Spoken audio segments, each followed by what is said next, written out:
Jadi, topologi bus adalah topologi jaringan yang menggunakan satu kabel utama sebagai jalur komunikasi untuk semua perangkat.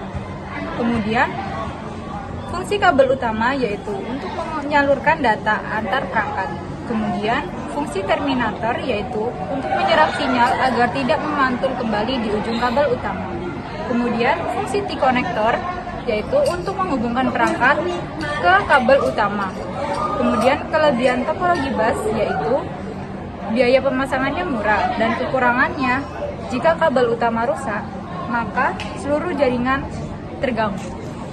Topologi star. Topologi star merupakan suatu jaringan yang dimana semua perangkat terhubung dalam satu pusat yaitu switch atau hub.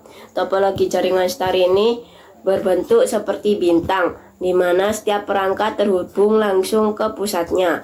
Topologi star banyak digunakan dalam jaringan lokal area network di lingkungan perkantoran dan bisnis.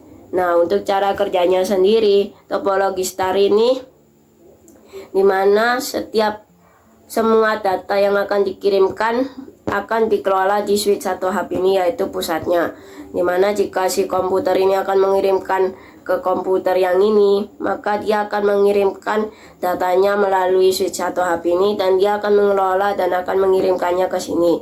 Dan untuk kelebihan yaitu dia mudah untuk mendeteksi kesalahan, fleksibel dan juga mudah dikelola. Untuk kekurangannya yaitu boros akan banyak kabel. Sini saya ingin menjelaskan topologi ring. Topologi ring adalah topologi dengan hubungan antar node terjadi antara satu node dengan node tetangganya dan membentuk konfigurasi lingkaran atau cincin. Pengiriman data pada topologi ini diatur dengan prinsip token phasing atau pengiriman token. Token berupa data kecil yang dikirimkan dari satu node ke node lainnya dalam satu arah untuk menunjukkan node mana yang bisa dapat mengirimkan data pada waktu tertentu. Contohnya, sistem komunikasi radio atau telekomunikasi. Beberapa jaringan komunikasi seperti menggunakan serat optik di daerah terpencil menggunakan pola lingkaran untuk memastikan data tetap mengalir meskipun satu node gagal. Kelebihan topologi ring. Kelebihannya, data mengalir secara teratur sehingga tidak ada tabrakan data. Mudah untuk memprediksi beban jaringan. Kekurangannya, jika satu perangkat atau koneksi kabel dalam jaringan rusak, seluruh jaringan dapat terganggu. Yang kedua, menambah perangkat baru membutuhkan waktu pengaturan ulang yang lama. Di sini saya akan menjelaskan topologi mesh. Topologi mesh adalah jenis jaringan di mana setiap perangkat terhubung langsung dengan satu atau lebih perangkat lainnya. Topologi mesh digunakan untuk jaringan yang membutuhkan keandalan tinggi seperti pesan data, komunikasi militer, dan jaringan wifi di area luas. Contoh jaringan militer atau sistem komunikasi darurat. Topologi mesh memiliki kelebihan dan kekurangan. Kelebihannya yaitu sangat andal karena jika suatu kondisi gagal data dapat mengalir melalui koneksi lain.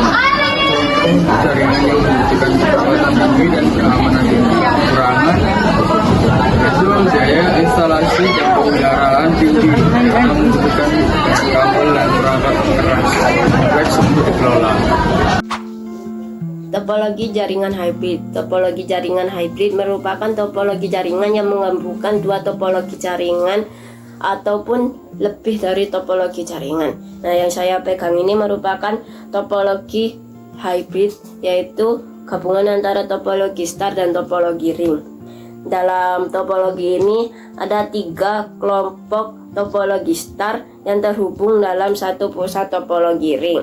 Di sini bagaimana cara topologi star dalam suatu kelompok ini mengirim transmisi data, yaitu di mana jika satu komputer ingin mengirimkan data ke komputer yang lain, dia akan mengirimkan data tersebut ke switch atau hub, dan switch atau hub ini akan mengelola ke komputer tujuan. Ya, selanjutnya yaitu topologi ring ini. Topologi ring ini dia menggunakan token passing untuk mengirimkan data. Data akan dikirim dalam bentuk token, dimana jika suatu kelompok ini atau salah satu komputer dalam satu kelompok ini akan mengirimkan data di kelompok ini, maka dia akan mengirimkan data ke switch atau hub ini dan akan dilanjutkan ke topologi jaringan ring ini melalui switch atau hub. Lalu dia akan mengirimkan ke pusat switch atau hub di kelompok topologi star di sini. Lalu, bagaimana jika terjadi suatu kesalahan? Apakah tetap dapat mentransmisi data?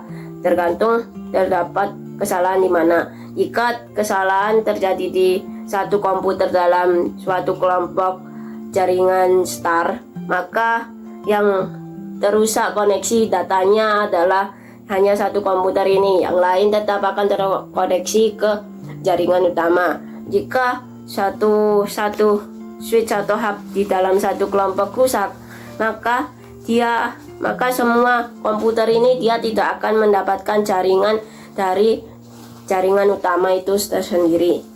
Jika terjadi kesalahan dalam switch atau hub dalam topologi jaringan ring ini, tergantung kita menggunakan jaringan ring yang mana. Jika kita menggunakan jaringan ring yang sederhana, maka jaringan switch akan terputus dan koneksi antar kelompok star ini dia akan terganggu. Namun jika kita menggunakan topologi ring yang ganda, maka jalur cadangan akan mengambil alih dan komunikasi antar kelompok star akan tetap bisa berjalan. Untuk keunggulannya yaitu efisien tinggi dan juga dapat menangani lebih banyak perangkat. Untuk kekurangannya yaitu biaya yang lebih tinggi, konfigurasi lebih kompleks. Ini saya akan menjelaskan apa itu topologi tree. Jadi topologi tree adalah topologi yang membentuk antara node seperti cabang pohon. Topologi ini biasanya digunakan untuk pengaturan jaringan pada sisi yang memiliki hierarki. Contoh topologi tree yaitu jaringan perusahaan yang besar yang terhubung ke beberapa network cabang. Kelebihan dari topologi tree ini ialah satu, mudah untuk memperbesar jaringan dengan menggunakan jaringan. Kedua, struktur terorganisasi dengan baik. Dan ketiga, tetap jaringan besar. Lalu kekurangan topologi tree ini ada ketergantungan tinggi pada beberapa perangkat besar di jam level. Yang kedua, jika perangkat utama di satu cabang gagal,